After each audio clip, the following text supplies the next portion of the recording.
How to increase productivity అనేది question.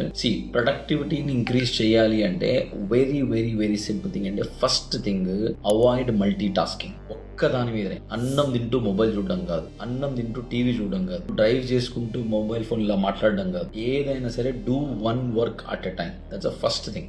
Second thing ఏంటి అంటే స్లో డౌన్ ద ప్రాసెస్. మనం ఫాస్ట్ గా వేగంగా పోవడం కాదు, slow down. I'm not asking to active slowly. చేసేటువంటి పనిని, తినేటువంటి పని నిదానంగా ఎంజాయ్ చేస్తూ, ప్రతి ఒక్క ముద్దని ఎంజాయ్ చేస్తూ చేయడం. రబ్బర్ తల దూకోవడం కాదు, నిదానంగా తల దూడడం. స్నానం చేయడం కాదు, నిదానంగా చేయడం. Slow down the thing. And ఇంకా ముఖ్యమైనటువంటి విషయం ఏంటంటే ఫోకస్. సే ఫర్ ఎగ్జాంపుల్ ఒక పని చేసేటప్పుడు ఒక 45 నిమిషాలు వేరే ఏ డిస్ట్రాక్షన్ పెట్టుకోండి, ఈ పని మాత్రమే నేను చేస్తాను. So these are the 3 things. హ్యాపీగా మన పని మనం చేసుకునేటట్టు ఫోకస్ గా ఉన్నామంటే then that will improve our productivity. Hope I answered your question.